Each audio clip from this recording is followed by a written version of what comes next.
friends, welcome back to my channel. Today I look a little weird. I went kind of all out for this video on the fit, and like I do dress like this sometimes, but usually in my videos I'm out here in a hoodie and that's it. But today I'm feeling witchy, which is not even actually the topic of the video. I figured for the month of October I wanted to do a deep dive into some of my favorite subgenres, just to give you guys an idea of what I like to read and maybe give you some new book ideas or subgenre ideas or aesthetic ideas. Before we get started, this video is sponsored by GloCuscent. GloCuscent is a book light company. They make a huge variety of book lights, from the traditional snap-on ones onto your books into some more creative ones. They reached out to me and let me pick from their catalog to receive a book light that I wanted to try, and I decided to go for the most unique looking one there, which was their neck light. The shipping on this was crazy fast. I received it the next day. I chose the lilac purple color, but it comes in traditional black, white, gray, and then pink and blue. How does this work? What is it? Well, it goes around your head like this. It's got bendy arms and then they turn on. The neck light has 3 different brightness settings, and on the back here, 3 different color settings. And what's great is I can't see these lights at all. They really do just shine on your book. I originally got this one because I just thought it was cool and weird, but I actually used it yesterday to finish one of the books that's going to be featured in this video. I also used it as an impromptu headlamp when I was setting up something outside in the dark the other day, so this is actually awesome. The neck light is USB rechargeable, and it came with a little Shakespeare bookmark because why not? Click on the link in the description to check out their entire catalog of book lights. I highly recommend the neck light. It's really cool, but if you want a more traditional one, they have them there. They have ones with timers. They have all the different light settings, different color settings. Invest in your eyes. It's not okay to read in the dark. To the video. Thank you, GloCuscent.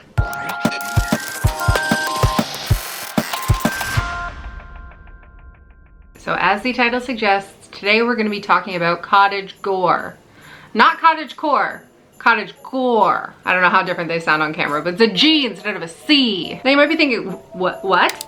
Huh? You're probably familiar with cottageCORE as a concept, or just anything core. Core is a suffix. Gained popularity in around like 2018 onwards, where people were discovering new ways to describe their aesthetic, essentially, or the things that they like. Adding core to anything at the end has become so popular. There's trends going around now where you just like take your own name and add core to it and search it on Pinterest. That's your aesthetic. Let's try Julianna core, see what comes up. It might sound like I'm trash talking the use of core as a vibe, but I am completely guilty of doing that. All my hashtags are hashtag core, whatever core, sword core, fantasy core, cottagecore. Cottagecore is the one that started it all, and it is the most popular hashtag by far involving core. Cottagecore is pastels, sunshine, meadows, flowers, cottages, baked goods, happiness, fairies, gardens, light, airy things. And from that, we were given the word cottagegore. Now, it's not just slapping a bunch of blood and guts onto cottagecore things. It is an entire genre and aesthetic of its own. It's just got a lot of similarities to cottagecore. So with cottagegore, we still have like cottages and baking and forests and meadows, but now we've got the darker side of nature. And while yes, a lot of books that are cottagegore do rely on nature itself as a sort of character, whether the villain or the main antagonist is nature itself or something based in nature. When I say the darker side of nature, I also just mean things like mushrooms and rotting vegetables and darker forests and trees and stormy skies. That's cottagegore. I found a list on Aesthetics Wiki just to like cover all my bases, and some of the other main elements include rain and fog, cemeteries, graveyards, poisonous plants and mushrooms, thunderstorms, thorn bushes, carnivorous plants, dark fairy tales, tornadoes, and the woods. As with any core though, it's up to your own personal interpretation. I tried to dress in a cottagegore type of way today. It definitely came off more witchy, and although this is very witch adjacent, it's not the same thing. So not every book featuring witches is cottagegore by default. That's missing the point. Although witch books are definitely a close adjacent, as well as like dark academia, dark fairy tales, as I already mentioned, gothcore, and then one that I found while I was researching, it's called vulture culture. Love that. I love that. It's not my style, but I wish it was. Vulture culture is like going out in nature and using bones and things that you find as your aesthetic. Like using roadkill as taxidermy, which I just can't do. I can't bring myself to do that, but I think vulture culture is fun to say, and it sounds awesome. The easiest way to spot a cottagegore book is the mushrooms. Now, if you've been following me for a while, you might remember that I have a little thing called mycophobia. Inside me, there are two wolves. One loves cottagegore, one is afraid of mushrooms. It's a struggle. I can't even talk. My hands are getting sweaty. I did a whole video on my phobia. I'll post it above, but like, I'm actually getting like sweaty and goosebumpy right now thinking about mushrooms, and I just finished a mushroomy book this morning. Mycophobia is the fear of mushrooms, not like I think they're gonna murder me with a gun, but it's the fear of being near them and touching them. Along with mushrooms comes molds and just things growing on other things. I really don't like that stuff. It's not even necessarily the possibility of getting sick or poisoned by a mushroom. Just visually, I hate it. I put these little mushrooms behind me for the video, and I don't like them. You can't even see them. Why did I do that? I'll stand over here so you can see my mushrooms. Okay, focus. Should we talk about some examples of mushroomy cottagegore literature? Yes. If you were to look up a list of cottagegore books on Google, the first #1 result would be What Moves the Dead by T. Kingfisher. Right off the bat from the cover, we know this is a mushroomy book. This is a retelling of Edgar Allan Poe's The Fall of the House of Usher. It is also categorized definitely as a gothic, but is also the most obvious example of cottagegore. And again, it's kind of up to interpretation what you consider cottagegore, but for me, I definitely lean towards the genuinely spooky books as cottagegore. So not every book featuring mushrooms and the woods and fairies and witches and whatnot is going to be cottagegore. For me, there has to be a horror element, but that's just me. Nature and the perversion of nature play a huge role in the story of What Moves the Dead. While this might be the most obvious T. Kingfisher example of cottagegore, T. Kingfisher herself is the queen of cottagegore. I've got two other examples of hers in my hand here. Neither of them are too mushroom heavy, but they definitely fall into the genre in my opinion. Nettle and Bone is a dark fairy tale. It's an original fairy tale, but it reads like a fairy tale retelling. And while it's not overly mushroomy, as I mentioned, it has very dark aspects of nature. It's got those thorns. The oppressive gothic nature.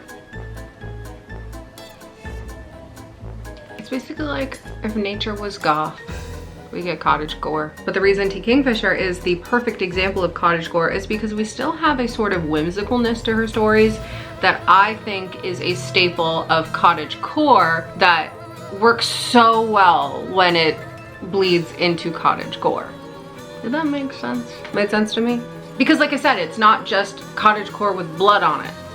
It's its own thing. Another really great example and short example of cottagegore is Silver in the Wood by Emily Tesh. While this is definitely not a horror, especially compared to the rest of the books I'm recommending, it reads like a dark fairy tale again and leans into the sort of fae, spirits, ghosts, cryptids side of cottagegore. I think a sentence on the back of this book that is a great explanation of what cottagegore is old secrets better left buried are dug up, and Tobias is forced to reckon with his troubled past, both the green magic of the woods and the dark things that rest in its heart.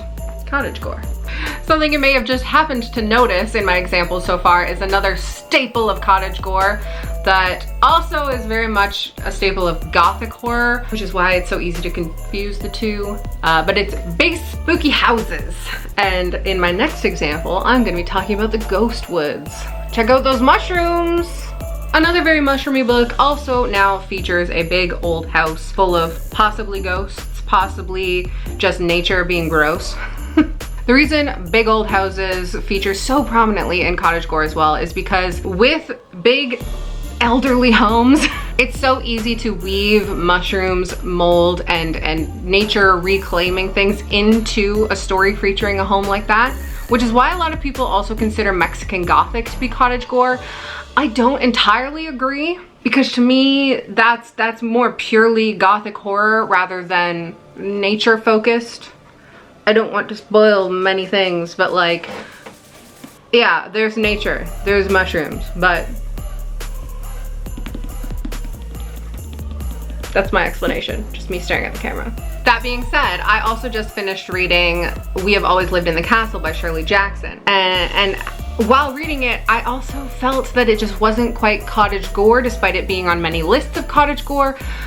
But when I re-looked at what is considered cottagegore, something else that came up was vintage. And that book is very vintage. Not only was it written literally in the 60s, all of the books I've talked about so far and will continue to talk about are set in the 50s, 60s, and early 70s. I even subconsciously chose this bandana today because it was vintage feeling. And my dog chewed on the end of it, don't look. The next sort of staple of cottagegore is the feeling that the book you're reading is just a fever dream.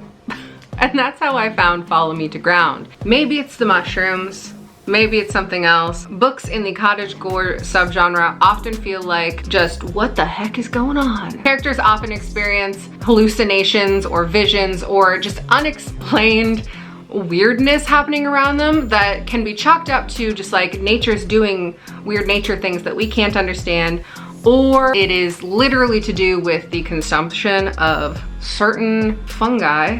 But most of the time it is just we don't understand and nature's doing its thing. This one here is described as hypnotic, propulsive, and unforgettable. And I would use those three words to describe a lot of the books I'm talking about in this video. One of my absolute favorite tropes is when we have an unreliable narrator who truly just has no idea what's going on. Nature is one of those things that we're supposed to be able to predict. Animals and plants, they act in a certain way that we've learned as children. And when they act weird, that's really spooky. And I love it. Oh, I love it. I don't like reading about mushrooms growing inside of people's bodies. That happens a lot in the books we were talking about today. Cottagegore is finding its way out of horror strictly and into other subgenres like young adult. I've noticed a sort of surge in cottagegore, gothic, and witchy books targeted towards teens. Yes. Horror is honestly just on the rise right now, and not even just because it's October. It's been all year. I love this. So I decided to include a YA example in case you are a child. Kidding, I don't hate YA. I just don't read it. But anyways, if you like YA, you can check out All the Dead Lie Down by Kyrie McCauley. This book has everything. It's got mushrooms, it's got big old house, it's got unreliable narrators, it's got vintage, it's got flowy dresses, it's got overly obvious gothic names like Alice Lovelace and Marin Blythe. If I was a witch, my name would be Blythe Lovelace. I don't want to say that creepy children are a staple of cottagegore because they're not necessarily, but creepy children can be found in cottagegore, but creepy children can be found in like almost any book that's not a happy, pleasant book because we're all afraid of children. Anyways, there's creepy kids in this too.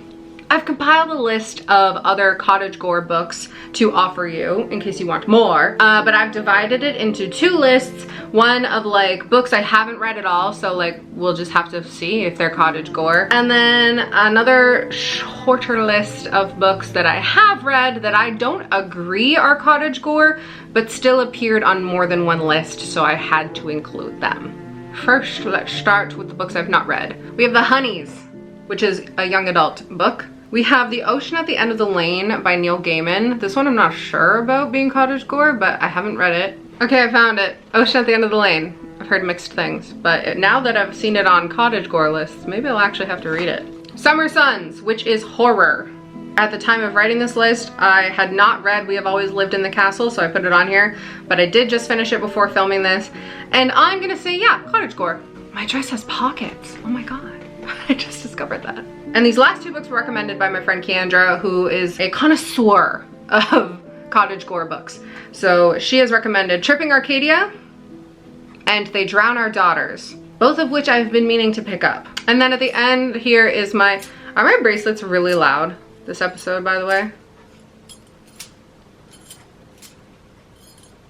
Okay, and now we have 4 books that I have actually read that I just think are gothic and not cottagegore, but here they are. Juniper and Thorn by Ava Reed. The reason I don't think it's cottagegore is, well, maybe it is though. Wait, I think the reason it's not cottagegore, and this doesn't make sense, but to me, because it's fantasy, it just doesn't give me the cottagecore into cottagegore transition that we need. It's a Russian folklore fantasy, which is a whole different genre. You can probably change my mind in the comments, but like that's how I feel right now. Then there's Mexican Gothic, which I've already talked about.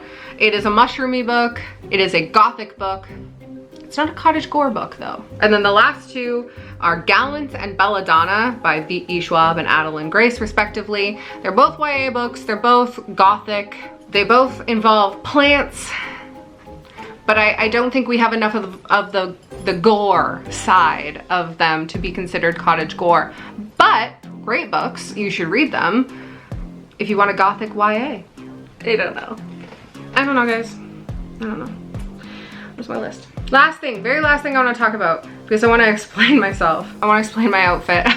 On the aesthetics wiki, it listed clothing and fashion that is considered cottagecore, and I was reading it and I was like, I can do that, but I ended up with this outfit instead. Black flowy dresses and skirts. This is a dress. I'm just lifting it all the way up. Dark overalls, large layered clothing with big pockets. Puffy sleeves and button blouses. I actually had a cardigan, like a button blouse cardigan that I was gonna wear, but it's too hot. Handcrafted accessories such as simple jewelry. I went a little more all out on jewelry, but I am wearing 3 naturey necklaces, but it's just witchy. None of them are handcrafted. Longer, loose fitting clothing. Not a lot is loose fitting on me unless I try really hard. Down hairstyles or braided hair. We went for braids. Dull green shirts and or dresses and religious jewelry. I don't know. I just wanted to read that list out so that you understood the thought process behind the outfit. And it's too bad because I'm also gonna be doing a witchy book aesthetic video and I could have worn this outfit for that. I need to do closing thoughts so I know that I talked about everything. Cottagecore is a subgenre that I love. That's my closing thought. I personally think that it is a very distinct subgenre, but that's again up to interpretation. It's very similar to Gothic, to witchy, to just gothcore, to cottagecore, to cemetery core, to any word you want to add core to the end of. Vulture culture.